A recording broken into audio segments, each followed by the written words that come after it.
Hi everybody, and thank you for joining me today. Okay, I'm not starting at 0 because I had tech issues. My camera was in the picture setting instead of the video setting, and I didn't realize till I'd been stitching for like 12 minutes, so here we go again. Hopefully I won't repeat myself from last time, because it's hard to remember what I said this time versus last time and blah, so oh well. Such is life. As you can see, I finished up that 8th pass since last time. I got further than I thought I would, so yay! I am now on the very last pass, which is under 33,000 stitches left. Because it's, instead of 60 rows, it's 58 rows, so I did the math.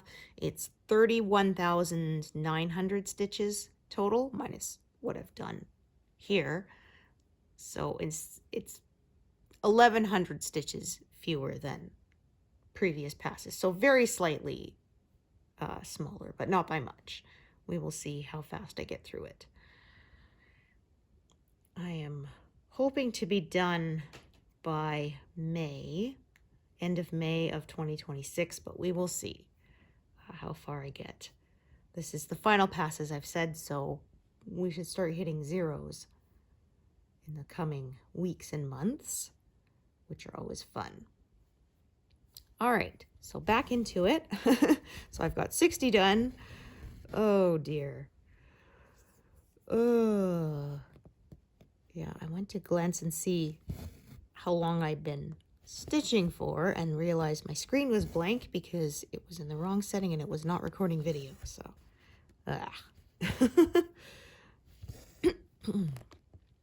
oh well, at least I wasn't trying to film a tutorial or anything. I hope you are all having a good holiday season so far. I am. The parcel I mailed to my father-in-law got there in plenty of time before Christmas, so that's good. Because as I said, I didn't want to pay extra for a courier. And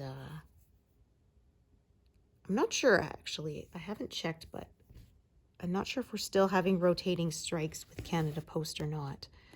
But as is, I wasn't going to count on their delivery guarantees because they often had, if you mail something by December 13th or something, it was guaranteed to get there and that kind of thing. So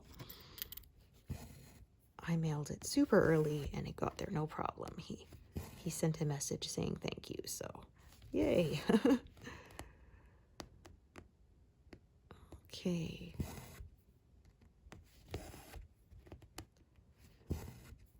My son and I made gingerbread. We didn't make a house this year because I was tired and not feeling up to it. So we made cookies. It was funny. If you followed me for a while, you'll know way back in 2020, we tried to make a gingerbread house and it was a total failure. My son miscounted the dry ingredients, so he put in 5 cups of flour instead of 6, which was not very noticeable when you were mixing up the dough and baking it, but when it came time to try to put it together to make a house, of course, it did not have enough structural integrity and it collapsed. And I said that was the only one that had ever collapsed on me. How fitting was that? Pardon me, how fitting was that for 2020, right? Oh my gosh. So son took it in stride. He said, well, I guess we made a gingerbread rubble. And it still tasted good. I had some friends saying should put like a toy dinosaur in among the wreckage, or my son suggested we put a toy car smashed into it, or somebody had a good suggestion, say get some cotton candy and make like a funnel tornado or tornado funnel, yeah, as if that's what destroyed the house. Oh dear. One year, I think he was about 7 or 8, my son wanted He wanted it to have a garage door. We used Kit Kat bar to make the sections, the horizontal sections, and he wanted what he called action lights, which was motion sensor lights. So we got, I think it was like a couple pretzel sticks, and put yellow M&Ms on them to make the lights. He quite liked it. I had a hard time finding Hershey Kisses because there's cookies I always make. They're peanut butter cookies, and you roll them into little balls and bake them, and then when you take them out of the oven and they're still hot, you put a Hershey Kiss in the center of each one. They're so good. And it was really hard to find them. I could only find these weird, like they had hot cocoa kisses. They had the Hugs, which is the white chocolate kisses. And they had peppermint ones. And I'm like, I just want the plain milk chocolate ones. And it was really hard to find until I remembered we have a bulk barn in town. So I went there to get it. Because you used to be able to buy sort of bags of them. They would come with the red, green, and silver foil on them. Sort of, you could put them in a bowl kind of thing for Christmas display. You do unwrap them before you put them in the center of the cookie. But they've always been very popular. And if you don't want to use peanut butter cookies because of allergies or whatever, you could always use a basic sugar cookie recipe. That works too. They kind of look almost like Turkish hats. But they're super yummy. It's actually really nice if you eat them when the cookies have been out of the oven for just a few minutes and the chocolate is all melty. That's very good. I remember though when my son was little, he was a toddler, and I gave him one, and he sucked all the chocolate out of the center and left the cookie, and I found it on the floor later. He was like 2. He now eats the whole thing, but at the time, he only wanted the chocolate. It was quite funny. The first year, his first Christmas, he was a crawling baby. He was about 7 or 8 months old, and he was not interested in the tree at all that year. But he was fascinated by the tree skirt, I guess because it was on his level, so he would crawl up to it and lift the skirt to look and see what was underneath. He found that fascinating, but the tree itself, he didn't really care about that year. It was funny because I made sure when I decorated it that I didn't put any decorations on sort of the bottom 6 inches of branches so he couldn't reach them. But he didn't really care. I thought, don't want him to pull it off, and there's hooks in it, right? But he wasn't that interested. The next year, though, he was 1.5, almost 2. And then he was fascinated by it, and he actually put his stuffed animals in it and his blanket. And I remember once because he couldn't find his blanket, and I had searched everywhere for it. Looked in the laundry hamper, like any place, thinking I was about ready to go through the garbage. I couldn't think anywhere else it could be. And then I look over and he's pulling it back out of the tree. He's like, "Oh, you little turkey." So I knew after that when he was looking for it. Because, yeah, he would put things somewhere and forget where he put it. He's like, "Mom, got a goldfish brain when it comes to where I left things." I can remember conversations I've had with people, practically word for word, years later, but where I put down my key, my phone, forget it. What did I come into this room for? Nope.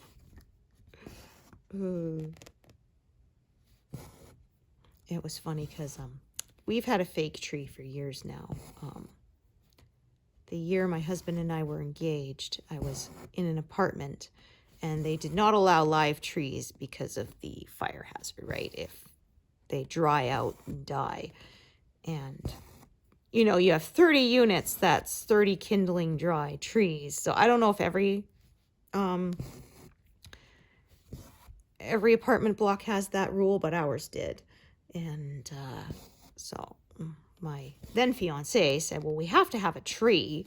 So we bought a fake one. And then it's sort of like, well, we can't be bothered to buy a new one after that because we already have a tree. So we've been using that ever since. But anyway, So when our son came along, he had never seen a real Christmas tree. So it was really funny when we went somewhere once that had real trees, and he was 2 maybe, and he was fascinated. He was running around and smelling all the trees because ours doesn't have a smell.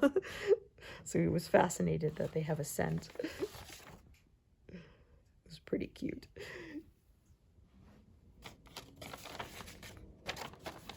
We had some definite Charlie Brown Christmas trees when I was growing up.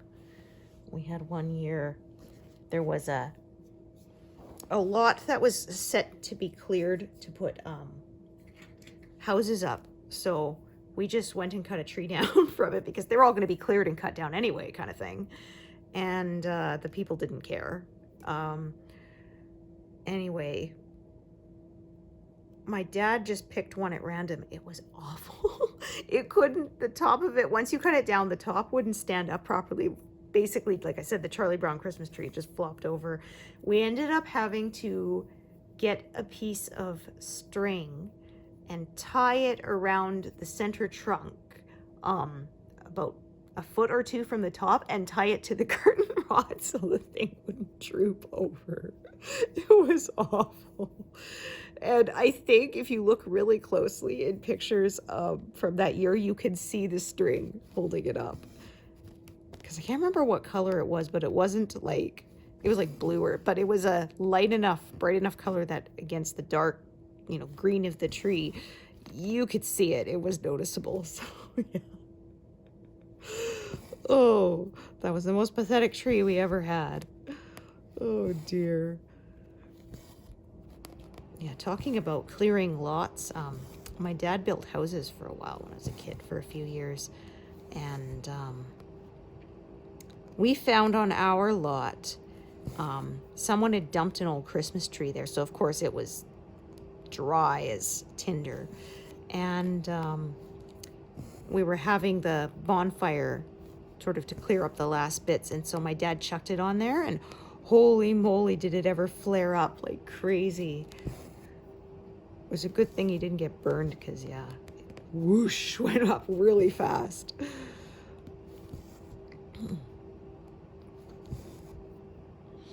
I remember my sister accidentally threw a, a coat hanger, a wire coat hanger in it, and it was a copper one. And it was hot enough that it actually caught fire, so it made that beautiful green color, which is what they use to make fireworks, green fireworks. Ah, this got a knot. I can feel it on the back. Not sure how far back it is. Make sure I don't split the fibers as I'm trying to pull this out. Ah, there it is. Okay. Now it's done. I wasn't sure if it was in the top layer of stitches, the top legs, or if it was the bottom ones. But there we go. Now it's nice and smooth again.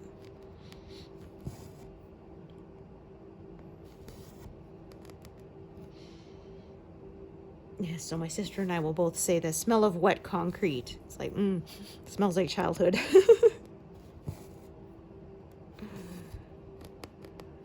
But my dad wouldn't cut corners. He built quality houses, but that made it hard to be competitive. I remember, though, they bought a lot once, my parents, and it turned out to be basically swampland. And so they had it all dug out and filled in properly. And the other houses on the block, the other lots, people didn't bother doing that. We drove by there a few years later, and our house was, the one my dad had built, was fine. The others, you could see them starting to almost sag a little bit. Yeah. He one time, I can't remember, was that the one he bought a little rancher and had it basically put up on stilts and then built another level underneath it? And did that once. I can't remember if it was the same one, because my dad built about 4 or 5 houses as I was growing up. I remember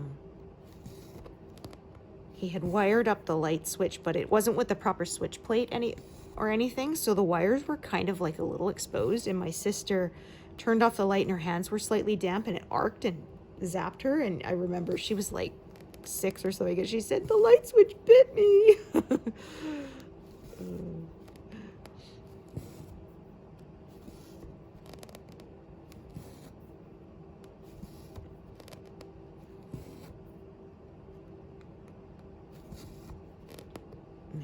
has held a lot of jobs.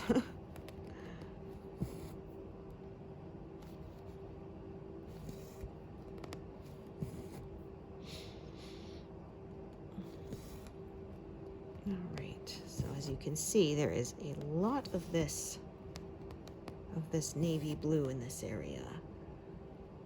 Not as many colors here, so it should go fairly quick. And of course I think it was 60 before the camera started because silly me had the camera in the wrong mode.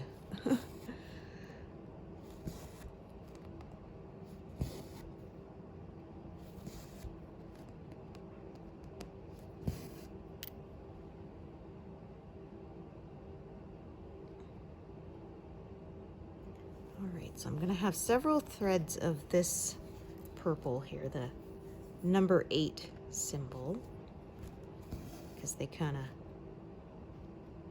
go all over the place here, as you can see. I think what I'm going to do actually is I'm going to park this. So I'm going to carry this strand across here. There's going to be another strand that goes down the other way.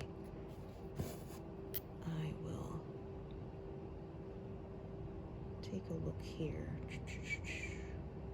Oh, maybe not. So I was thinking maybe work right up to where that fence post starts here and then carry on. Yeah, I think that is what I'll do. All right, so I'm going to slightly close in this stitch here, but it's not on all 4 sides, so I don't really care as much.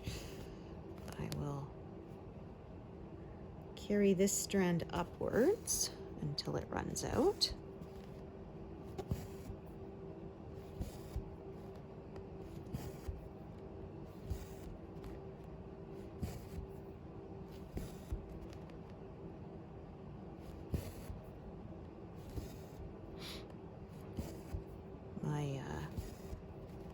My husband's sister and her wife are planning to come out and visit us just for one night, but it'll be nice to see them. They've moved to be just a few hours from us, but they said they're only planning to stay for a night because they haven't fully settled into their place yet, and that's understandable. I said they were welcome to stay longer, but I understand. I'm someone who likes to be at home in my own home too. I get it. No offense taken. I plan to make steamed carrot pudding when they're here because they've never had it. It's a traditional English Christmas pudding. They have plum one, this one's a carrot one. And it doesn't taste like carrots. I know it sounds really odd if you haven't had it, but it's really good. You take, so I use 2 different kinds of raisins. It calls for dates, but I don't like dates. I find them very cloyingly overly sweet for my taste, and the texture is kind of waxy, and I'm not a fan. So instead, I substitute a different kind of raisins. So I use like the sultana raisins and golden raisins, and then currants, and then it has a bit of grated potato, a bit of grated carrot, some flour, butter, of course, brown sugar, and spices, so nutmeg, cinnamon, cloves, that kind of thing. And you mix it all up and you put it into mason jars. I use pint jars, and then steam it. So I use my canner, but you could just use like a big pot and you put a few inches of water so it's sort of halfway up the side of the mason jars, which I kind of cover with foil and an elastic, kind of hold it in place. And then you let it simmer for about 3 hours.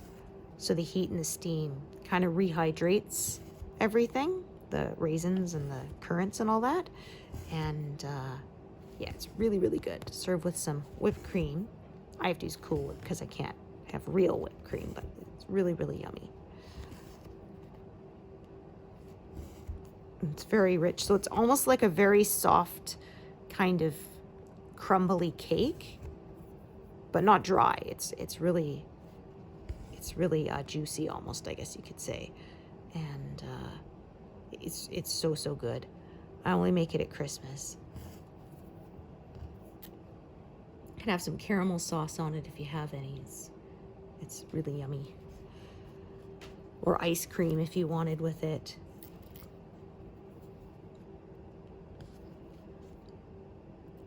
And if you are making it where you don't have a proper canner, I recommend you put like a washcloth or something on the bottom of the, so that the jars don't knock against the bottom, because they can break. My dad found that out the hard way one year.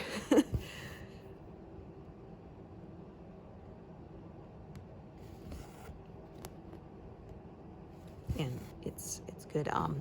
In the old English traditions, like in the Regency and Victorian times, they used to put, I think it was a shilling or maybe a sixpence or something like that in the pudding, and whoever found it in their serving got to have a Christmas wish. Or there was, I believe it was in medieval times, they would put a bean in, and whoever found the bean got to be the king or queen of Christmas for that day. That's fun. Of course, yeah, you have to be careful if you are going to put like a shilling in the, you better warn people so no one breaks a tooth, because that would not be good.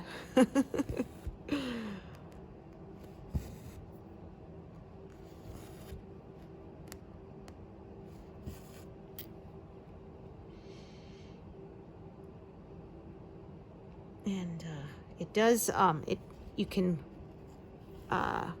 refrigerate leftovers, and it does get a lot denser. And so you kind of have to, I find you take some, you have to kind of break it up with a fork, sprinkle a little water on it, and microwave it to warm it up again. But so I suggested one year that I make only a half a batch, and my husband's like, no, make the whole batch, I'll eat it all. And he did. So and I make an eggnog cheesecake, because I can't drink eggnog, but I can have it if it's been baked in a cheesecake. So that's how I get my eggnog. They made this non-dairy holiday nog. For me, it's not the dairy, because I'm fine with cheese and stuff. I think it's the milk protein that I have a problem with.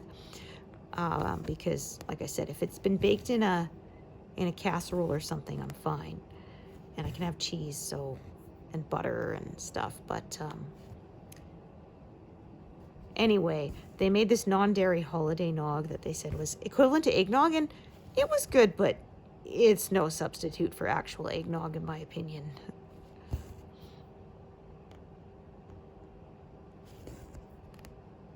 I was looking at making it from scratch, because there's this special kind of milk that I can drink. It's called A2 milk, and it's a different protein. Standard milk, they say, has A1 protein, and this one is an A2 protein only. And it's a little gentler on your digestion if you have problems with digesting it, and it's not a lactose intolerance. And so that I can have. So I thought maybe I'll make some from scratch, but you have to use heavy cream, not just 2% milk, and they don't make heavy cream in the A2. So unfortunately, no go. It wouldn't taste the same. But like I said, I make an eggnog cheesecake, and it's really good. So I get my eggnog that way. Although last time I made it, it was the first time in my new oven. Because I got a new oven, I think, last spring, something like that. The old one finally died. And I discovered that, all ovens generally, they have some variance to them. And so I made the cheesecake, and I noticed it was kind of a little more jiggly in the center, but I thought it'd be fine. It wasn't. It was not. It was cake sort of only on the outside cheesecake. It was just, yeah. I said it was an eggnog pudding, not an eggnog cheesecake. It still tasted good, but it was not what I had in mind when I made it. Oh, so we had to kind of like scoop it out and eat it like that. Oh, dear. So the next time I made it, yeah, it wasn't last time, it was the time before. So the next time I made it, because I freeze this portions and I use it throughout the year, even though it's a Christmas thing, and I still will make it like at Easter or whatever, because I like it. So there's no law that says I can't, right? And so the next time I made it, it was, I baked it for longer and then it was fine. I think my old oven ran a bit hotter because I discovered I had a lot of recipes that call for you to cook things at 450, but I found if it did for the recommended time, it would burn or almost burn. And I had to make sure that I either cooked it for a shorter amount of time than it would say, or I would lower the temperature in my oven to like 430 instead of 450. And my newer oven, the one I have now, I find that it can cook at 450 and not burn. So, like I said, I think the old oven ran a little too hot. And so it's kind of a learning curve to work with a new oven. Because like I said, they're all slightly different. Oh dear. I finally had to get rid of it because the elements on the top, you couldn't adjust the temperature. They were either on max or off. And because I remember I was trying to cook on it and I'm like, why is this? I've turned it down. Like, why is it running like it's on maximum? And then I kind of look and I'm like, oh, this thing's glowing bright red, like as if it's still on max. And then I realized, oh, that's why it is running as if it's on maximum, even though I had it turned down from 4 instead of 10. It wouldn't register anymore. It's like a dimmer switch, but the dimmer part didn't work anymore. And it was time for it to go. Well, I'm not even sure how old that oven was because it was old when we moved in, when we bought this house, and that was back in 2006. It's nice though. With my new oven, I now have 2 racks because my old one, for some reason, has only ever had 1 rack. I don't know if someone broke it or took it out for some reason and lost it, because I've never had an oven that had only 1 rack in it, but this one did, so it took some creative maneuvering sometimes. So it was kind of nice when I was making gingerbread cookies, and it was like, oh yeah, I can put in 2 cookie sheets at once instead of just 1. I can be done a little sooner.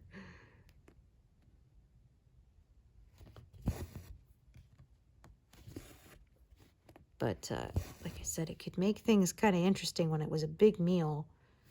I fortunately had a second small little oven because it used to be a bread maker, and the bread maker part of it died, but the oven part still works. I did that sometimes. Or I like to use that one in the summer because it's smaller, so it heats up the house a little less.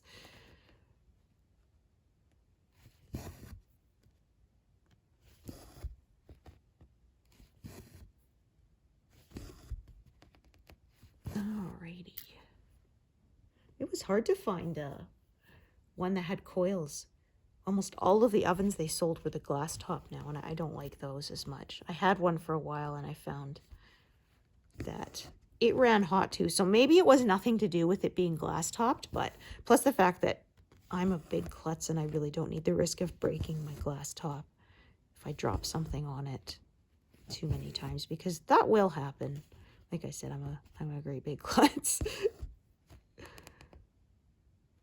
I like the traditional coils. So when we went to the store, I think they had like 30 different models of oven, and 2 of them had the traditional coils, and one of them was the apartment size, the smaller size, and not the standard size. So we really didn't have much of a selection. But it's all good. I have one, it works.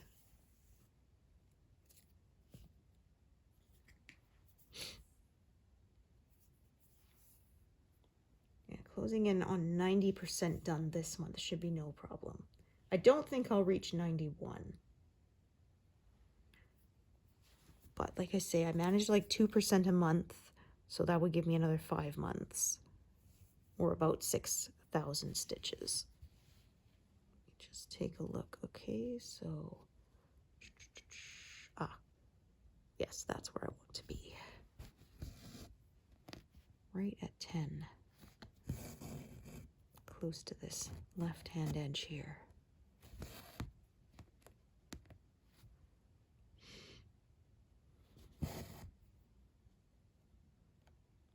I think there's some flowers here because there's this dark navy and then there's some purple, different shades of purple I can see.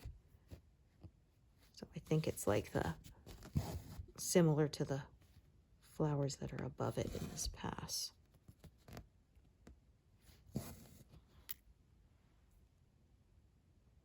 All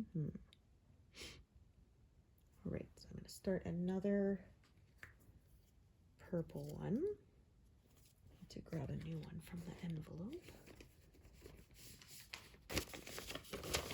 Yeah, as I said, didn't have the energy to make a gingerbread house this year. Yeah, and we didn't put lights on our house this year either. We did put our tree up, but other than that. The neighbors did some nice light displays, so we can enjoy those. We had the first house we lived in when we moved out to Alberta. The neighbors across the street had an inflatable Santa, and they put it sort of in their side part of the yard between their house and the next one. And it was kind of funny because it was right, where it created a wind tunnel between the two houses. So the snowman always looked like he was dancing. Because of the wind blowing him. Yeah. They had to have him staked down pretty good so he didn't fly away.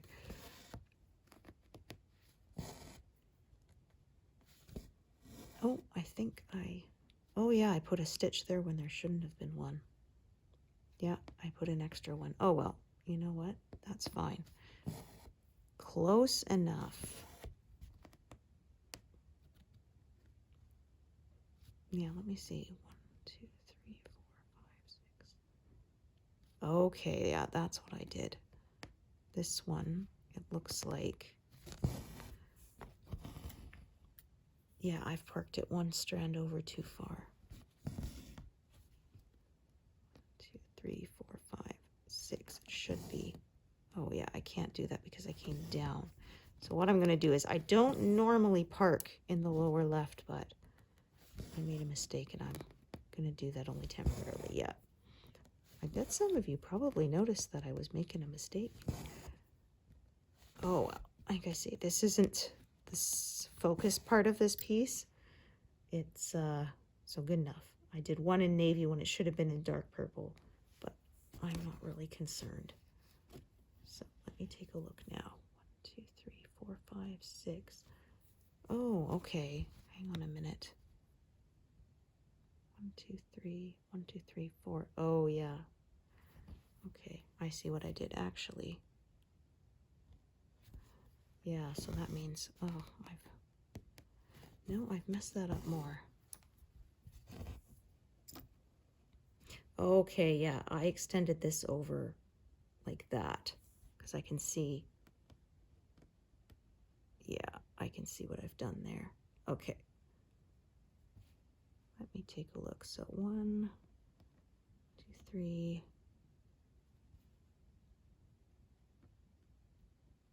4.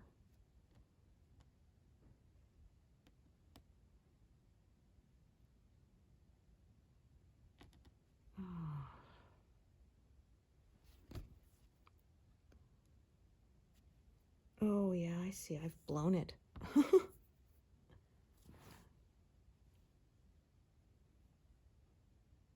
Okay. I know what I did. I did one fewer of this dark blue than I was supposed to do. That's what I've done. Yeah, okay. Okay, hang on a minute. Well, I never claimed to be perfect. Yeah, that's what happened. I was not paying attention. So this whole row here has not been stitched. Or that either, I think. Okay, so 2, 3, 4. Yeah, that's what I've done. Okay.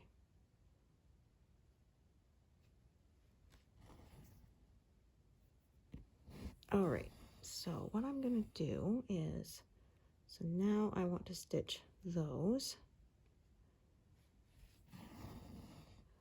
1, 2, 3, 4, 5. Don't want it to be in the 6th, so I will unpark it. Yeah, I tell you. Oh, well, I never claim to be perfect. I don't really feel like undoing that purple because I don't really think it'll be that noticeable, so I'm going to fudge it. What I'm going to do is, and like I said, I bet some of you noticed. This is why I like grid lines, because without a grid line to start from, I would have a really hard time figuring out where I went wrong.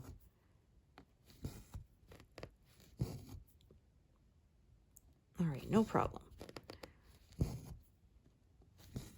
We'll call it personalization, right? Yeah, we'll pretend I meant to do that. All right, so what I'm going to do is I'm going to do another thread there because I'm going to need another one for all of this down here. So not a problem. It won't be, like I said, exactly right, but as this isn't like the center of the piece, it's not like the peacock's eye or something where and these colors are pretty similar. They're very dark, purple and blue, so I think I can get away with it. So I will.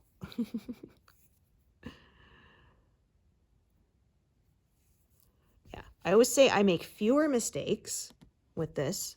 I won't pretend I make no mistakes because quite obviously that is not possible.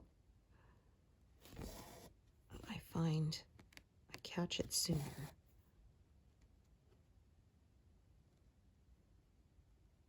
Yeah, so I'm correct now. There's 5 rows left to do. That is where I should be.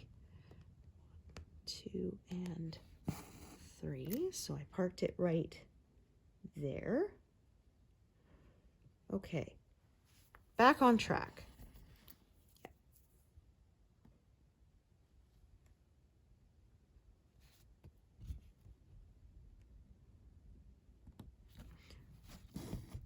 Just triple counting now to make sure I got it right.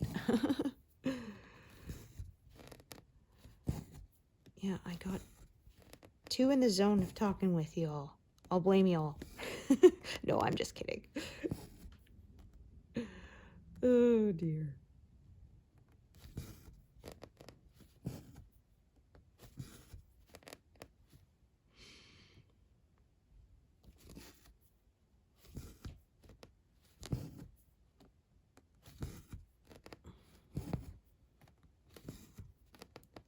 Like I said, I could have ripped back and made it perfect, but because this is kind of not a focal point and the colors were so similar, I really don't care. It'll be good enough.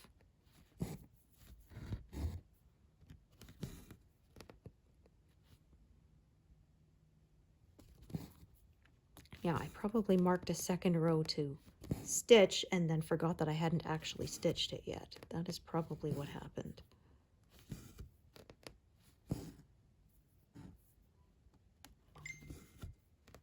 Oh, apologies. I forgot to put it in Do Not Disturb. There we go.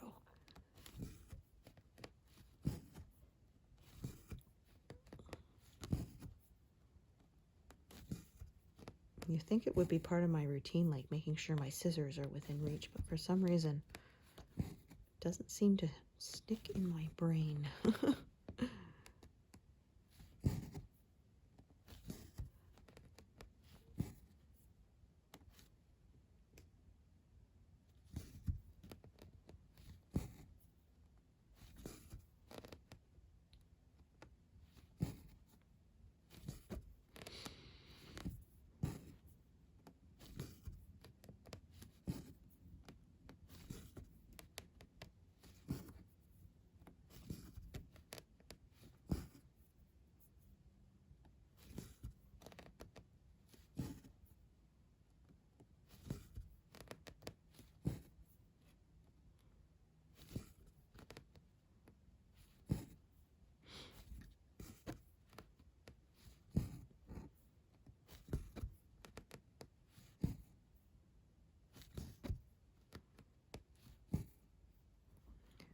Not going to leave that threaded because it's super short, and honestly it's going to be a while till I get back to it.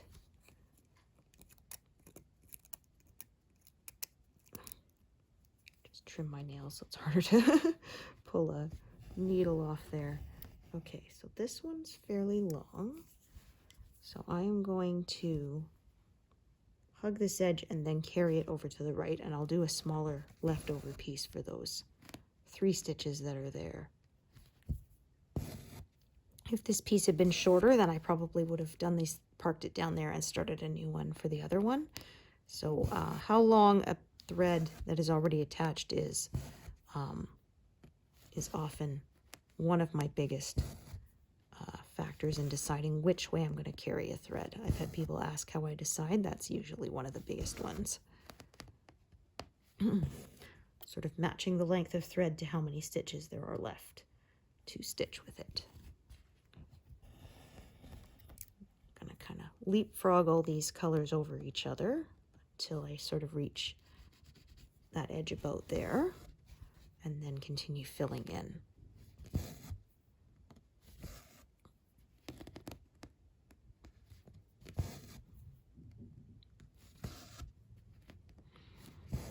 It's a bit of a chilly one today, but not too terrible. The other day was really cold. But our biggest cold snaps usually come January, February. The last couple of years we've had a few days that were -50 Celsius, and even colder. It was not good.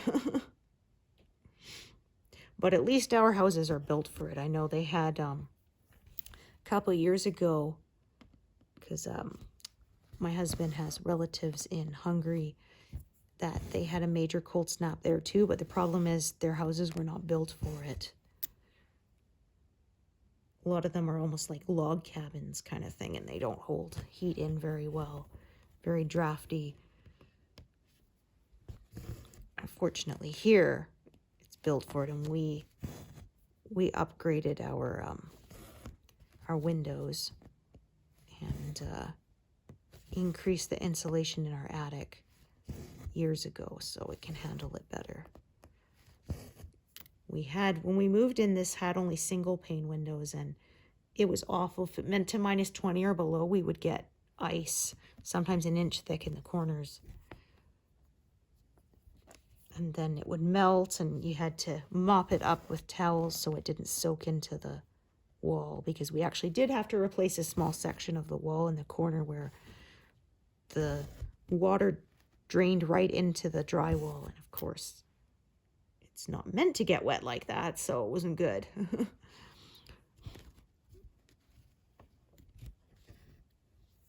Yeah, I used to call it the windows diapers. I was changing the windows diapers. But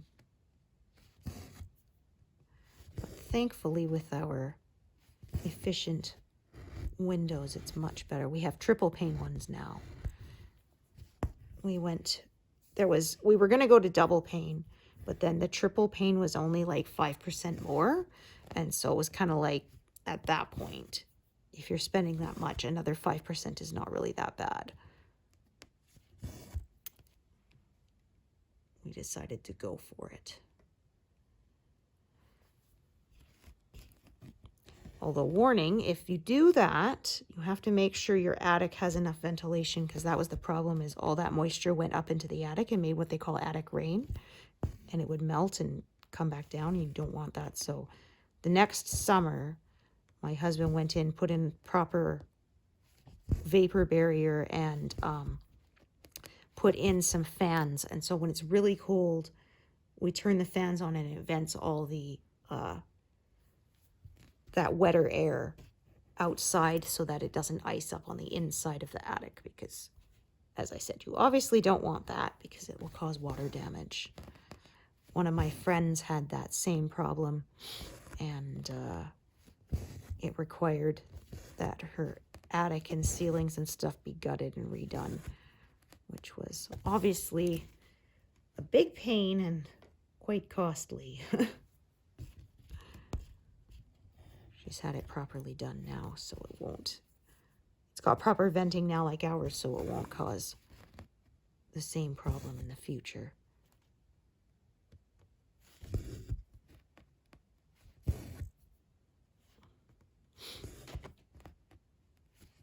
Also, kiddo's credit card arrived, so we got that all set up for him. And they gave him $15 worth of points. So we went through Canadian Tire. So now he will earn points, which I said, I mean, might as well. It's basically like getting free money. It's a no-fee credit card, and they give you back, I think it's 1% in points or something, but I mean, like I said, might as well. And that, of course, helps you to build up your credit a little bit. So now he pays for the streaming services, the monthly stream, which is not much. It's like $24 a month. But that way, I said, if you always charge a little bit and pay it off every month, you'll build your credit. So we got him set up for that.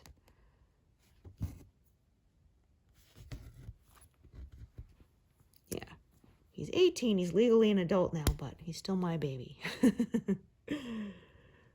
Still a few things I got to teach him.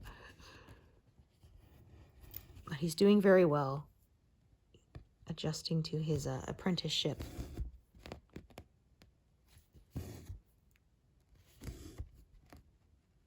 Well, he is looking forward to his Christmas holidays coming up. He gets a couple weeks off.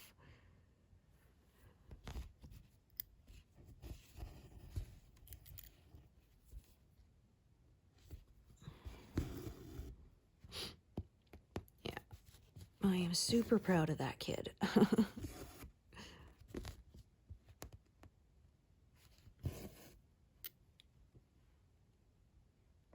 It was funny. It came up in my memories of us baking cookies when he was like 6. And I said, yeah, and he still likes to bake cookies with me, but he's taller than me now, because there's a picture of him. I rolled out all the shortbread cookies, the little balls of dough, and then he was squishing them down with a fork. And it's so cute. But I said, yeah, now he's bigger than me.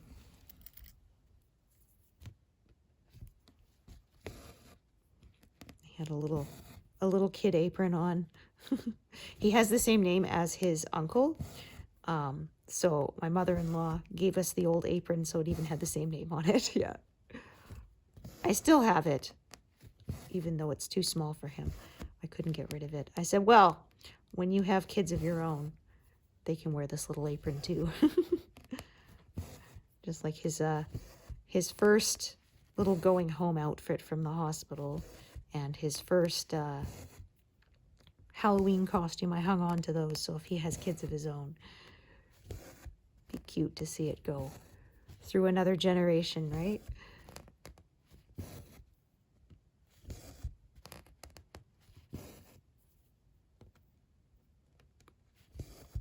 Plus, you save that first little sleeper because it's like, holy cow. I remember, I had forgotten you were that small. Yeah, he was just under 7 pounds. Around here, a lot of people have really big babies. So there are people like 10-pounders and stuff. So people were like, was he premature? I'm like, no, he was almost a week late. He's just small. But I was a small baby too, so it's not surprising. My sister, the same, and the doctor's like, oh, don't worry, you'll have a little baby. And she's like, my baby was 9.5 pounds. What the heck?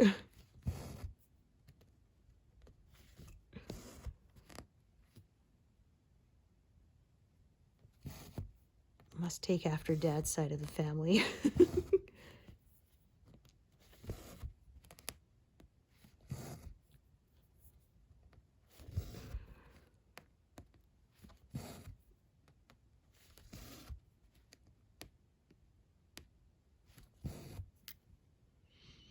I could do another row, but I'm going to break it up by doing some little bits here. So I could continue to extend sort of out this way. Sometimes I do that with this color flow method, but I'm going to actually do switch colors because I find doing so gives me a little break and I don't get sore arms from it.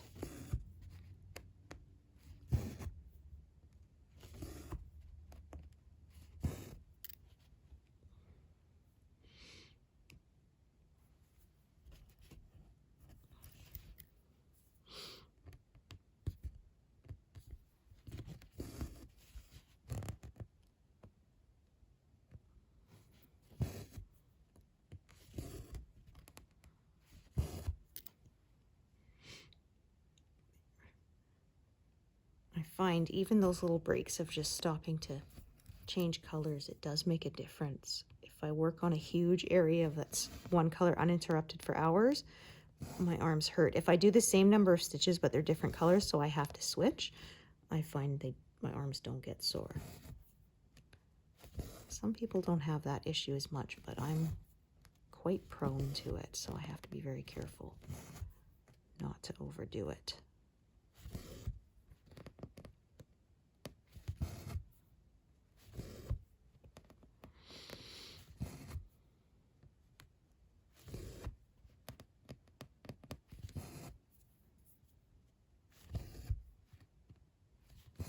So this is the bit of the fence slat, and then the post is coming up next. So this is the horizontal part, the vertical post is coming up next. I'm kind of working everything that's next to it, and then I'm going to start working the fence post itself. That way I don't have quite as many live needles going on at the same time. And I might sort of shift the whole frame over. I don't know. I'll probably do most of the fence post, not the whole thing, and then I will move the whole frame over, but that probably won't be till January.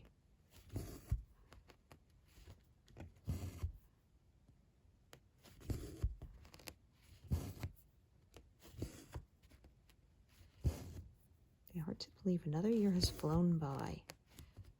And my YouTube channel's 4 years old now.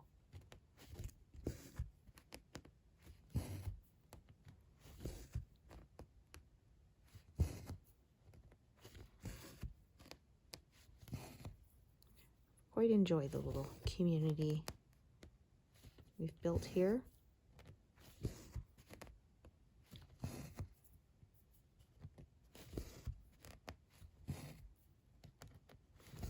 So if I stitch to 260, that'll be 200 on camera, because I had my tech issues beforehand.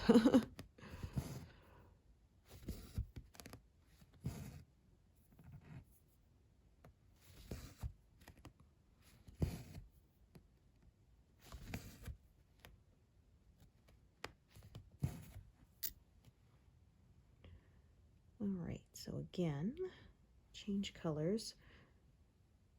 So yeah, I messed up and did that one in dark purple when it shouldn't have been, but oh well. Close enough.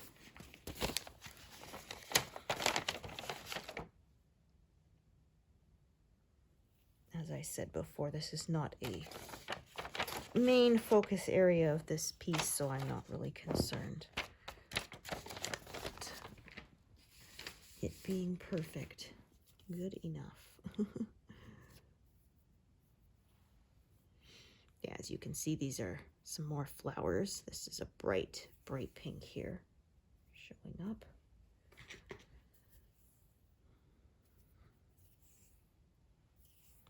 Yeah, had someone suggest I could crop and not do this last pass, but no, I want to complete it.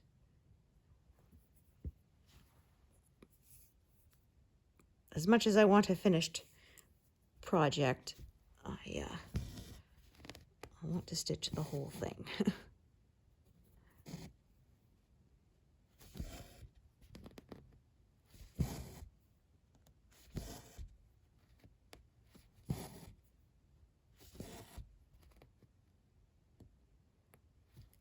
I'm going to, let's take a look here. All right, I'm going to do that one, even though it is kind of sticking out a little bit because I can see how the colors are going to go. around it, and so I will just kind of follow it for now.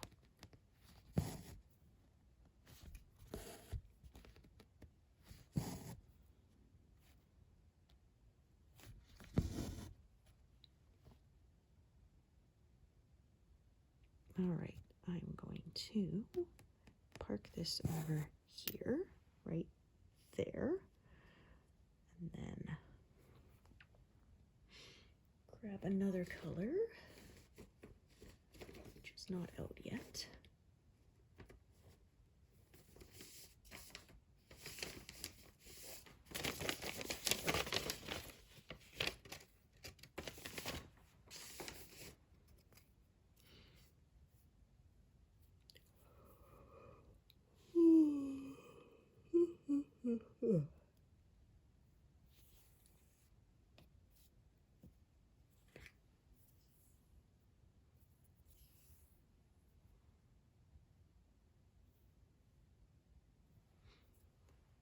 I will smooth it back out.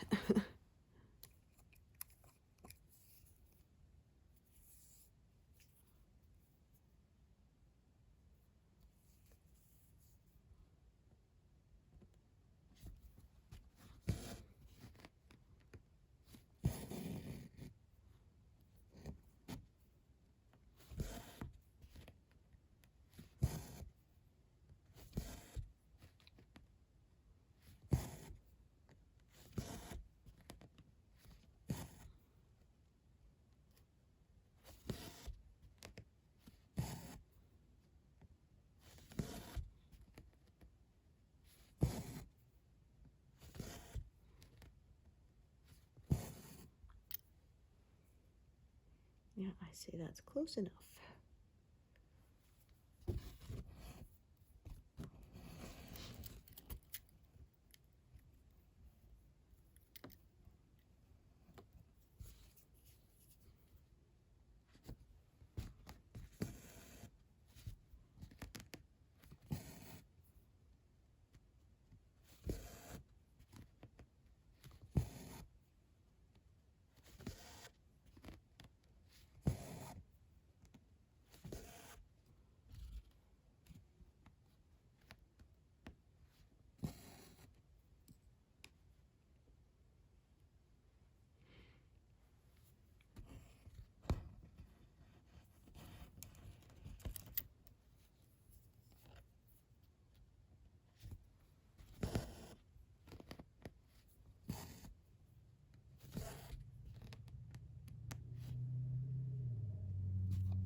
All right, so if I do this row here, that should take me over 260, which will mean I did 200 on camera with you. A bit more than 200.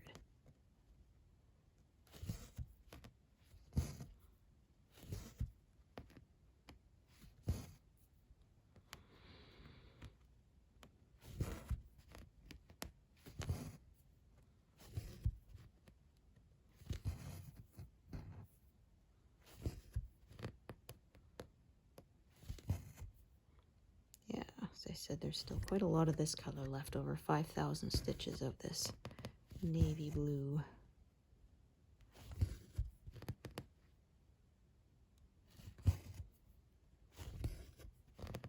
The bottom, this bottom pass of this piece is quite shadowy and dark, so it makes sense. There's a lot of navy.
Oh, whoops, wrong end. I want to start because I want to end up with the thread on that end, not in the middle of this big patch of color here.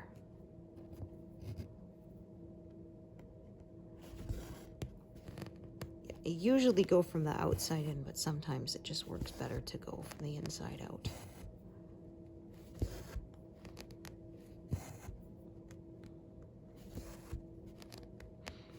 This was one of those times.